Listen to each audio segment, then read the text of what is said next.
দিন ধরে পানীয় জল নেই, ক্ষোভে জাতীয় সড়ক অবরোধ, ৩৬ মাইলে আটকে মন্ত্রী, তীব্র যানজটে নাকাল যাত্রীরা। কমপ্লেন পাওয়ার সঙ্গে সঙ্গে আসলে আমাদের যে মেনটেন্যান্স টিমটা কাজ করার পরে আমরা এই মেশিনটা তুলে আবার ঠিক করে লোয়ারিং করেছিল, কিন্তু লোয়ারিং করার পরে ৫-১০ মিনিট চলার পরে মেশিনটা আবার বান হয়ে গেছে আর কি, যার কারণে মেশিনটা আবার ঠিক করতে লাগতেছে। এখনো মেশিনের ঠিক করার কাজ চলছে।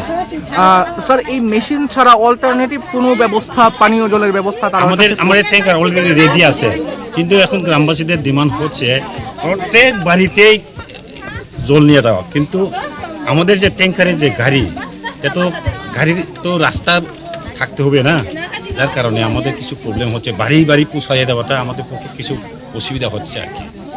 এটা সিস্টেম, আমাদের মেনটেন্যান্সের একটা প্রসেস আছে যে আমাদের রেজিস্টার থাকে, কমপ্লেন রেজিস্টার, এটা বায়া টেলিফোন বা একটি অফিসে গিয়ে সেটা কমপ্লেন রেজিস্টারে লেখে, তারপরে আমরা এটা অটোমেটিক আমাদের মেনটেন্যান্স টিমটা কাজ করেই থাকে আর কি, এটাই প্রসেস আর না। এটা তো আমাদের তরফ থেকে যতটুকু করণীয়, আমরা তো বললামই তো যে এই একবার তো মেশিন তুলে ঠিক করে আবার লোডিং করা হয়েছে।